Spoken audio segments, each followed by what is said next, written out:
Hello दोस्तों, आज हम बात करेंगे भारत के इतिहास के उस रोमांचक दौर की जब मगध राज्य पहली बार साम्राज्य बनने की ओर बढ़ा।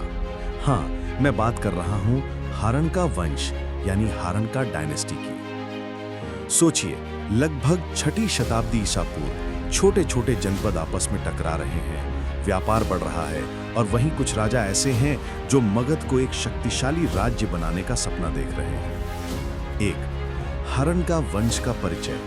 स्थान मगध, एक यानी कि आधुनिक बिहार। काल लगभग 544 बीसी से 413 बीसी तक।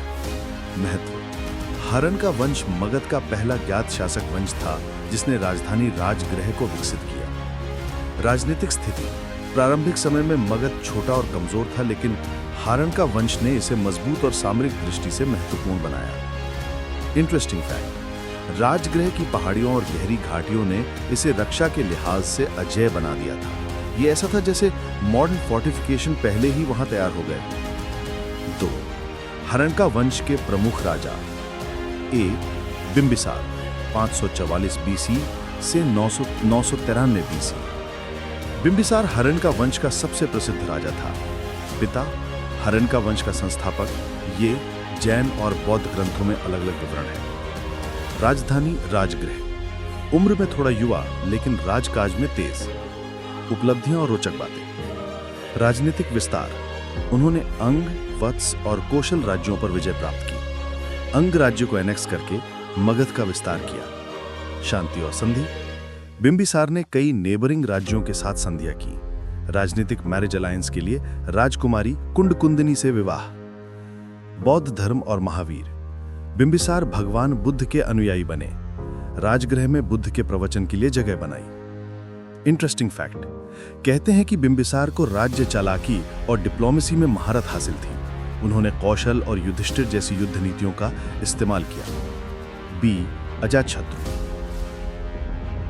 492 बीसी से 460 बीसी। बिंबिसार का पुत्र। प्रारंभ में बिंबिसार के खिलाफ विद्रोह किया और राजगृह पर कब्जा किया। उपलब्धियां और रोचक बातें। राजनीतिक और सैन्य सुधार: उन्होंने कौशल पर युद्ध किया। कुंडगढ़ की दीवारों और खाई का निर्माण कराया। Early fortification system. राजनीतिक कूटनीति: अजातशत्रु ने वज्जी संभ को हराकर मगध का प्रभाव बढ़ाया। धर्म और संस्कृति: भगवान बुद्ध से संबंध और उनके अनुयायियों का संरक्षण। उन्होंने राजगृह में कई स्तूप और मठ बनवाए। इंटरेस्टिंग फैक्ट: अजातशत्रु ने कंकाल और लोहे की भाले वाली खाई बनवाकर दुश्मनों से सुरक्षा सुनिश्चित की। कहते हैं कि वह अपने पिता बिंबिसार को कैद में रखकर सिंहासन पर बैठा था। इतिहास में एक विवादास्पद लेकिन रोचक घटना। सी. उदय 460 बीसी से 413 बीसी। हारनका वंश का अंतिम शासक। शासनकाल में साम्राज्य का धीरे धीरे कमजोर होना शुरू हुआ। उपलब्धियां और रोचक बातें। आंतरिक संघर्ष: शाही दरबार में भ्रष्टाचार और दरबारी संघर्ष। मगध की शक्ति धीरे धीरे कम हुई। हारनका वंश का अंत: अंततः 413 बीसी में श्रावस्ती यानी शिशुनाग डायनेस्टी ने सत्ता संभाली। 3. हारनका वंश की प्रशासनिक विशेषताएं।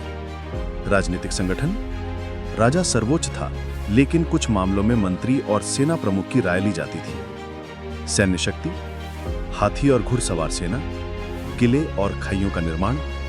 आर्थिक नीतियां: भूमिकर यानी लैंड रेवेन्यू संग्रह, व्यापारियों और कारीगरों को सुरक्षा और सुविधा। इंटरेस्टिंग फैक्ट: राजगृह की पहाड़ियों में सिक्का और पॉटरी के अवशेष मिले हैं।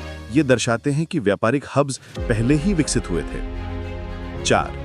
हारनका वंश और बौद्ध धर्म। हारनका वंश के राजा भगवान बुद्ध के समर्थक रहे। राजगृह में बुद्ध के प्रवचन के लिए स्तूप और सभास्थल बनाए। अजातशत्रु ने वेणुवना और गृद्धकूटा हिल पर बुद्धिस्ट स्ट्रक्चर्स बनवाए। रियल लाइफ कनेक्ट: आज भी हम राजगीर और नालंदा विजिट करते हैं तो वही हिल्स और फोर्टिफिकेशंस देखते हैं। यह दिखाता है कि 2500 साल पहले भी सिक्योरिटी और सिटी प्लानिंग पर ध्यान था। 5. हारनका वंश की रणनीति और युद्ध नीति। कूटनीति और अलायंस: बिंबिसार ने नेबरिंग स्टेट से संधियां की। विवाह के माध्यम से राजनीति। सैन्य आक्रमण: अजातशत्रु ने वज्जी संघ को हराकर मगध का प्रभाव बढ़ाया। अंग राज्य को एनेक्स करके ट्रेड रूट्स पर नियंत्रण, किले और सुरक्षा, राजगृह की पहाड़ियों में किले और खाई, लोहे के भाले और defensive structures. Interesting events, Bimbisara और अजातशत्रु की पिता पुत्र कहानी, बिट्रेयल, इम्प्रिजनमेंट और राजगृह की सत्ता का संघर्ष, बुद्ध का मगध में प्रवास और राजाओं द्वारा उनका संरक्षण, राजगीर और नालंदा के एजुकेशनल हब्स का प्रारंभ। 7. हरेनका वंश की विरासत, मगध का विस्तार और शक्ति का आधार, मगध के बाद नंद और मौर्य वंश का उदय संभव, धार्मिक संरक्षण, बौद्ध धर्म का विकास और प्रसार, प्रशासनिक और सैन्य model, fortifications, army structure, revenue system. Real life connect, आज भी हम राजगीर विजिट करते हैं तो वही हिल्स और फोर्टिफिकेशंस देखते हैं। ये दिखाता है कि 2500 साल पहले भी सिक्योरिटी और सिटी प्लानिंग पर ध्यान था। 8. निष्कर्ष, दोस्तों, हरेनका वंश केवल मगध का पहला वंश नहीं था। ये वो समय था जब राजनीति, युद्ध, धर्म और संस्कृति का संगम हुआ।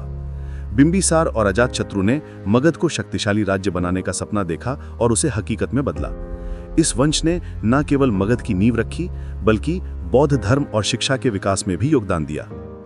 टेक अवे, आज भी अगर हम राजनीतिक रणनीति, धर्म संरक्षण और प्रशासन सीखना चाहें तो हरेनका वंश के राजा हमें उदाहरण देते हैं।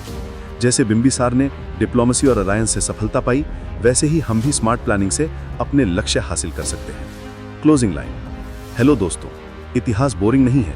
ये हमें सिखाता है कि राजनीति समाज को बैलेंस करके ही सफलता और शांति मिलती है। हर राजा की कहानी में जीवन के महत्वपूर्ण लेसन छुपे हैं और हरेनका वंश हमें यही सिखाता है।